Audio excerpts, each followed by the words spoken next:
Yeah, me too. Good morning. This is NewClevelandRadio.net, and I am Karen, and I am so excited to bring you The Rant with Barbara Rose Brooker. She is an author. She's an activist. She is the founder of agemarch.org.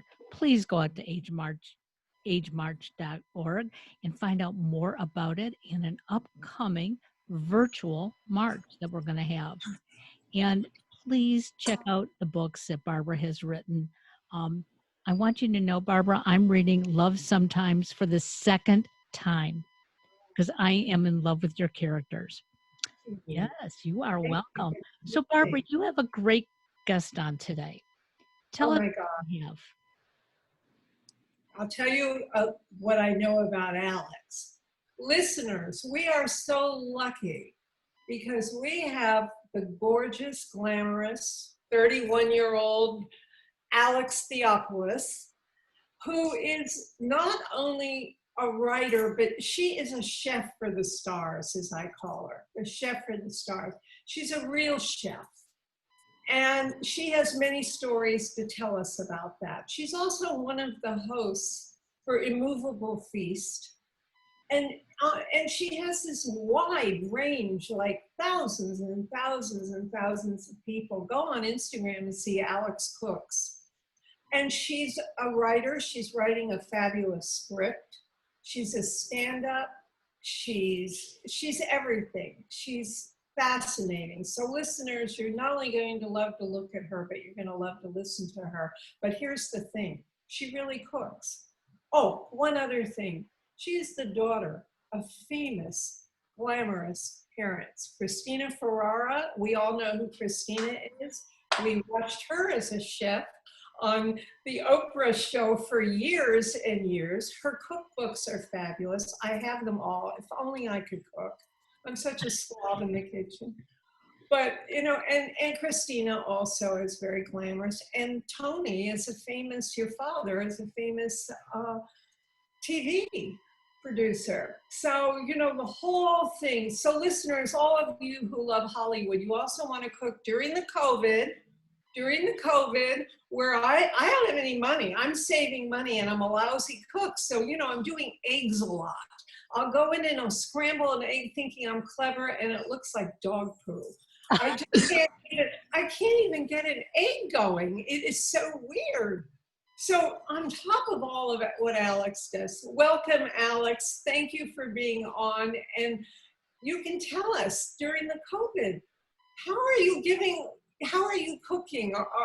Are your clients nervous about foods? And well, first of all, thank you for that wonderful intro. That was very kind. Thank you. Okay. I mean, I want to take you everywhere with me and just introduce me into every room that I walk into. So I love it. I would love it. No, you made me sound a lot more interesting than I actually am, or I actually think that I am. So thank you. You know, cooking right now, I'm just cooking for family and friends and a few select clients, but you know, we're all kind of staying safe and and just kind of in this little kind of quarantine pod. So right now I'm in Colorado with some family friends hanging out, and I'm cooking for them, which has been really fun.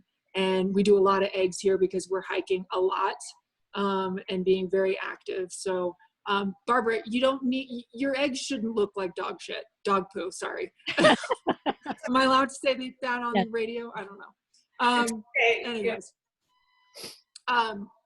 do you want me to show you kind of some tips and tricks? Do you want to talk first? Well, you know, the thing with the cooking during the COVID and everyone trying to stay safe, like, do you wear masks when you go out or you're all, of course. You do and the social distancing and all of that. Absolutely.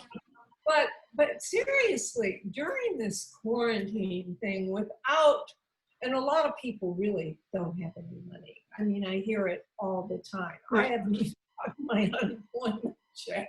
But anyway, I hear about what are you cooking? And we're all talking about cooking and finally going into the kitchen. So eggs seem to come up like a big thing. Like, doesn't it sound easy, scrambled eggs? But why can't it be glamorous and wonderful like you see in those French movies after they Oh, have I'm going to sex. show you. I'm going to show you all of the tricks. Oh, I want to see the tricks. And, Yes. and what are the clients doing? Are they doing like fancy things when you're cooking for the stars, so to I speak? think a lot of people really want comfort food right now. And I think my specialty is just kind of making comfort food healthy. And, you know, yeah, I guess just comfort food, really. Nothing too glamorous, nothing too crazy, just really good, delicious food. And that will help take care of their bodies and keep them in shape and all those things. Yes, that's a point that listeners should hear, to be comfortable, kind of to feel not scared and comfortable. So yeah, I mean, we'd love to see how. All right. Well, I'm standing in front of a stove for a reason. So, okay. So first, let's talk about pans. What? I'm telling the listeners to all watch. This is a trick. Okay. All right. Well, I'm just going to walk you through this. Very simple. So let's start with the pans. This is a non-stick, non-toxic pan. You can use any type of pan. Just make sure there's no scratches on it, things like that, because then that leaches into your food and whatnot. Even though this is non-stick, I always like to add a little bit of spray, olive oil spray. You can add some butter. Oh, really? That's an olive oil spray. Yeah. Instead of just putting the butter right in. Exactly. And then I keep my heat relatively low, medium to low heat. And I've got about 6 eggs here because my aunt wanted some eggs as well. So I'm making her some eggs as well for myself.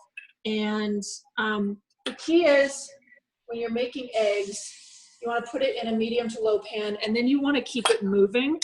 Yes. Because you don't want your eggs to dry out. So I don't know if you can see that over here. Yeah, I can. See it? Oh, so you want to keep it moving. Yeah. You don't want it to dry out and overcook. Okay. And this is kind of how you start your omelets as well, your French style omelets. And what you want to do is create small curds.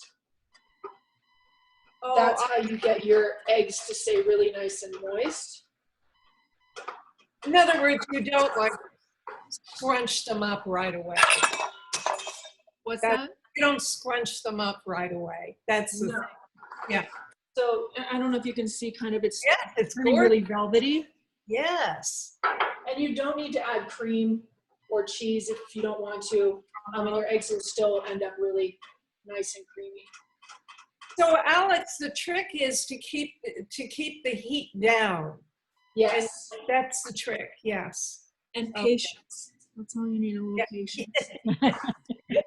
A little faith, a little patience. Exactly. I know eggs are a quick thing to make, but if you take the time to really kind of nurture them, they really are something decadent and rich and extraordinary. Yeah. Alex, when you had the 6 eggs together, did you add water or milk or seasoning to those eggs? I added a little bit of salt and a little bit of pepper, and that was about it. So I'm going to pull off the eggs kind of when they look like this. Ooh. That is. Yeah, see, mine always look like brown and black and. Barbara, your daughter inherited your cooking skills. I know that for sure. I love it. Susie and I in a kitchen, it's disastrous. I'm actually quite impressed that Susie's been cooking as much as she has, and she's been doing a good job. She is, and she's cooking and eating, and the whole thing is wonderful. And she always says, Alex, I have to ask Alex, look how beautiful that looks, because they look very velvet. Yeah, they're very creamy, and you want to pull them off when they're about done. So they may not look completely done, but the carryover time will cook them perfectly. And then what I like to do to make them extra fancy, I have a little bit of chopped parsley here. Oh, beautiful. And some sliced red onion. Oh, that's gorgeous. That is so stunning. Well, thank you. And then stunning. I bet your mom is going to laugh when she sees an egg that so many people can't even make an egg like that. once you do it right once, you'll get the hang of it. Yeah. And then I like to serve it with just a little bit of avocado. I don't know if you can see that. Avocado. Now, isn't that gorgeous? And then That's- finish with like a little bit of sea salt and some more black pepper. And you have yourself a beautiful restaurant quality French. That is gorgeous. French style. That So is beautiful. that's my demo for you, Barbara. Beautiful. Beautiful. What's been going on with you? How's life? How's the COVIDs? Well, like I say, I never want to leave my apartment again. I kind of like it. I don't mean the COVID, but I mean, I don't mind being in. It's bringing so many people in. So let me ask you, Alex, so you're hiking a lot. So Yes. do you go outside a lot during this COVID? Are you Oh, going yeah. out a lot? Not like out to restaurants and things like that, but definitely out in nature. In nature, in exercise. Exactly. I've been exercising like crazy. With your dog? No, Axel's 14 now, so he either just hangs out in a bag when I go hiking, or he just hangs out on the couch. Oh, he's so cute. Yeah. So cute. Now tell me, what are you doing in Denver, and what about your future cooking and your writing, your script? So I'm actually in Aspen, and it's beautiful up here. And we've been hiking every day, doing a lot of exercising. And once I get back from our morning hikes, then I write all day, and then I cook at night. It's kind of this Groundhog's Day, but the most amazing day to relive over and over again. We are in pre-production right now for season 8 of Moveable Feast. But, because of the whole COVID, we don't necessarily have our exact dates of when we're going to go shoot. So we're just kind of waiting to hear back. Tell everyone about Moveable Feast so we can watch it more. Yeah, Moveable Feast is a show on PBS. I was lucky enough to be a guest on season 6, and then they asked me to come co-host season 7.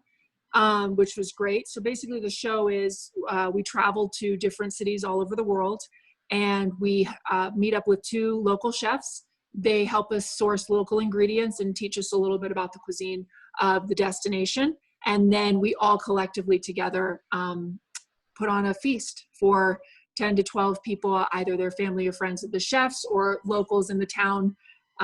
Last year my episodes were in the UK. We did London, Cambridge, and Brighton. And I also was in Portugal, in Lisbon. So and then we were in the Algarve, which is the southernmost region of Portugal. Oh my God, this is It was pretty amazing. Fascinating. Yeah. I didn't realize that. So Moveable Feast after Hemingway's title. Yes. So you go to all these cities. Obviously now you can't. Right. So you're just so they're going to be producing the shows that you've already done. Is that it? Well, I don't necessarily know exactly what's going to happen. I know we're staying low. We're not traveling abroad this season because of all of the travel restrictions. But I think what we're planning on doing, hopefully, is doing a lot of outdoor feasts. So keeping everything really safe. So cooking a lot with open fire, and which is one of my favorite things to do. So it'll be fun. Yeah. Alex, what got you into cooking? What's that, Karen? What made you decide to go from comedy to cooking? I was really a really, really broke comic, and I needed to make money, and I knew how to cook, and I was tired of waiting tables. And so I started doing private dinners. I started cooking for my family friends. And then word just kind of got around. People who were at the party said like, oh, can you come to a party for me? And it just kind of took a life of its own.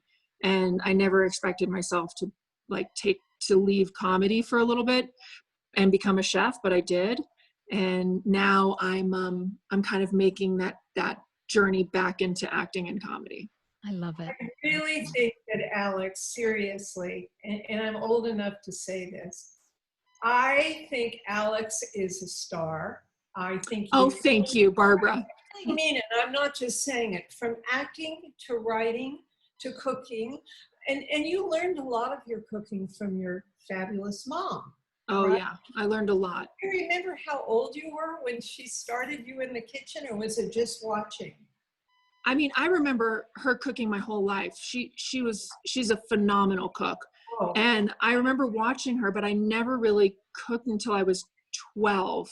I would sit and watch the Food Network religiously. That was all I would watch. So I watched Jacques Pepin and Julia Childs and Emeril, and I would yeah. that's all I wanted to watch. And when I was 12, I decided I wanted to cook my big brother a birthday dinner.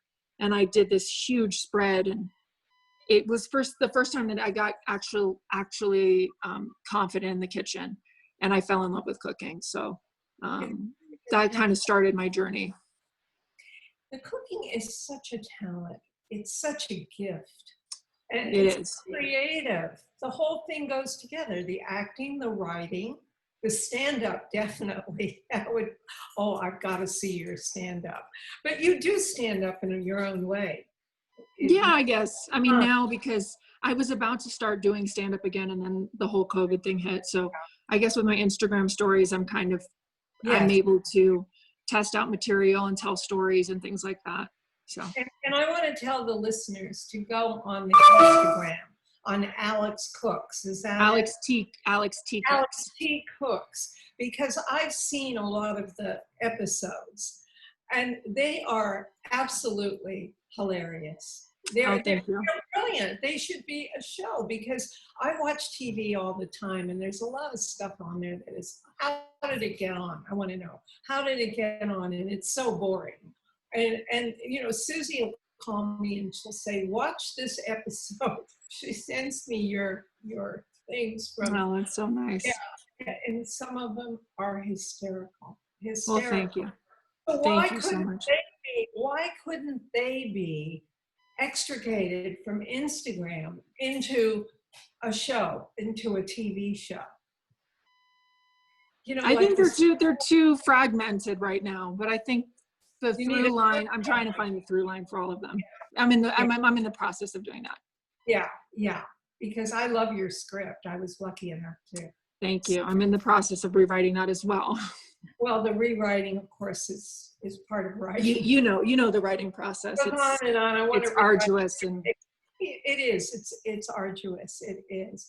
But it sounds like life is exciting for you right now, and you're building a lot that's going to be seen and explode, I think.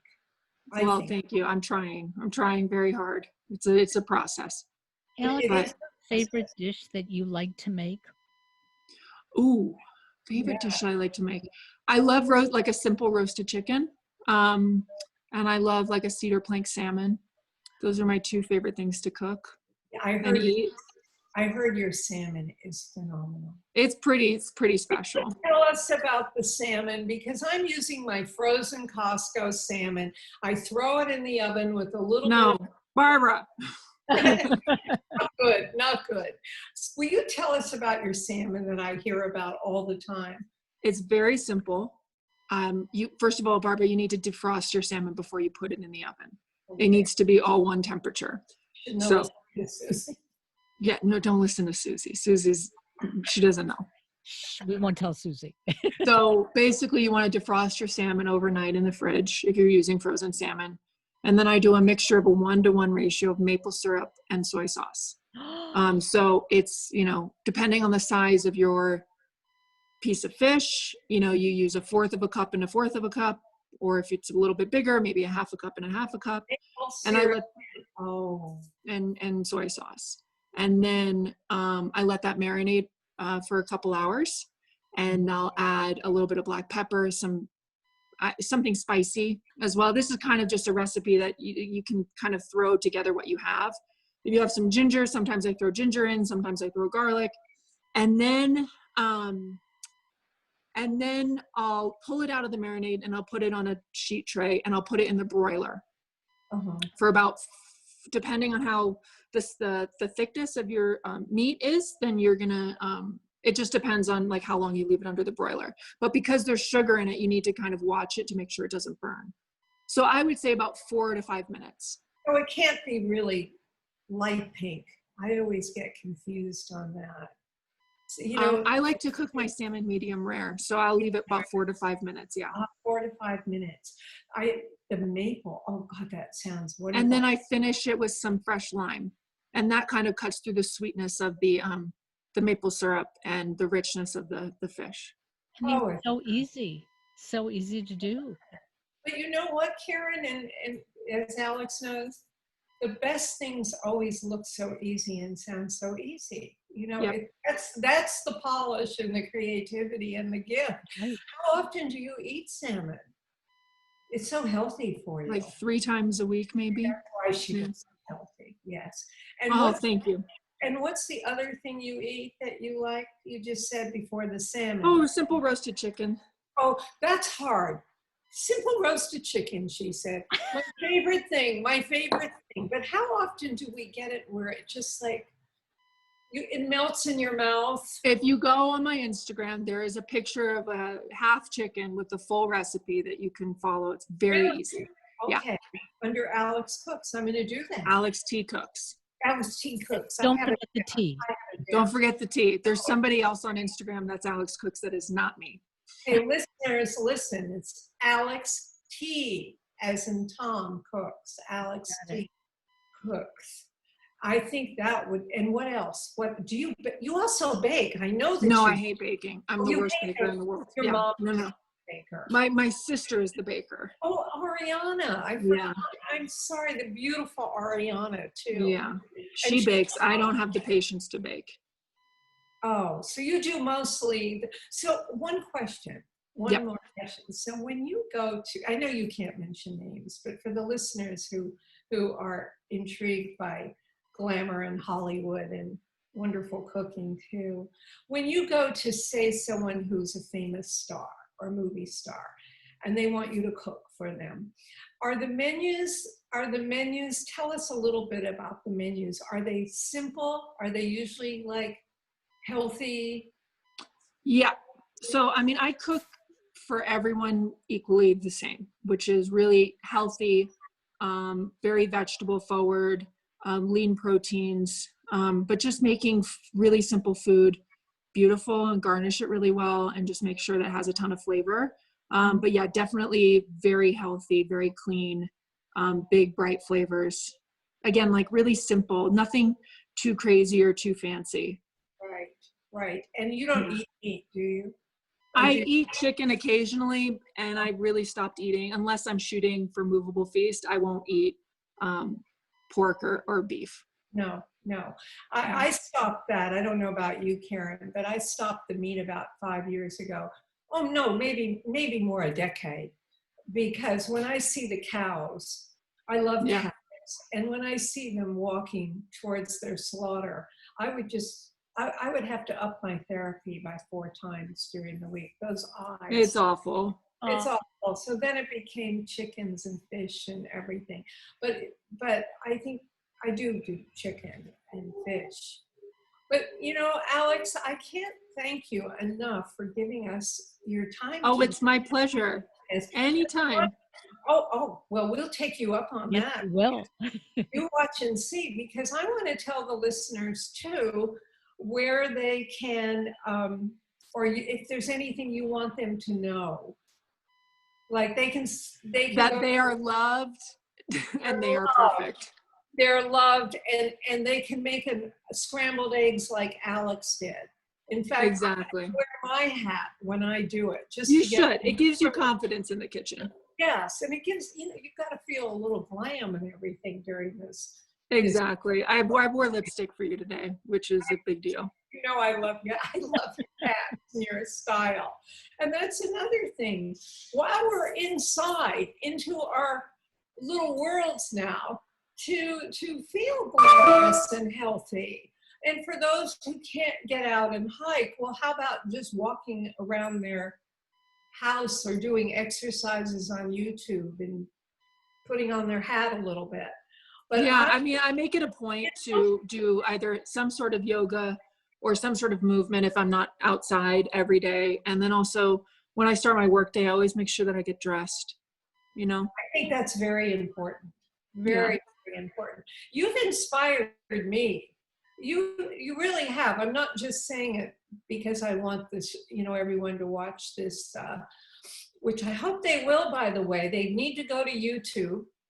And they can also watch this on barbararosebrooker.com. And where else, Karen? Karen puts it everywhere. Well, and they can come out to newclevelandradio.net and they find your program there as well. And we publish all over on YouTube. We publish on Instagram. And we're going to make sure, Alex, that we advertise your Instagram because I got to get some new recipes myself. Yes. My son is the big cook in our house, so he's going to be excited to have some new recipes. And I'm really seriously, Alex, going to try the eggs tonight. And I'm not. You kidding. should. Yeah, I wish I could teleport this dish to you. It is just beautiful. And let's see, one other thing to listeners. Oh, the other thing, Alex. So we want everyone to watch this. Because you, to me, even though the world knows about you, you're still the world's best kept secret. And I know in the next couple of years, I know that you are going to be a household name. I know it. Thank you. And you should be, by the way. And right? I feel like I should too. So many but you know what? That's up to the people. Most people don't like me, which is fine. Oh, I don't all the schlebs out there. I'm an acquired taste. You'll see. You'll see. But also to look at her too, the whole thing. And special love to Christina Ferrara, and everyone should buy her cookbooks. I mean, they're fabulous books. We have a new line of granola out. You can get it on Amazon. Yes, let's talk about that. Let's talk about that real quick before we go. So Flourish granola. If you put in Amazon of Flourish My Organic Granola, it'll come up. We've got 4 different flavors right now. 3, sorry, because we're not shipping the chocolate chip cookie in the summer because it melts. But the granola is amazing. I'm so proud of my mom and my dad for launching this company, and it's really, really delicious. Anybody that's tasted it just absolutely loves it. And healthy. And very healthy, all organic, no refined sugar, non-GMO, all the good stuff. And what's the name of the company again? Flourish, Mind, Body, and Soul. Okay, Flourish, Mind, Body, and Soul. And by the way, Tony Theopoulos, your father, still looks very handsome. I have to. Oh yeah, he's the silver fox forever. Star, the whole thing. Exactly. So thank you. I send you love, and I can't wait. Right back at you. All right. Thank you. Bye, guys. Alex, thank you. Bye, Karen. It was nice to meet you. Bye, Karen. Thank you. Bye, everyone. Have a great day. Bye.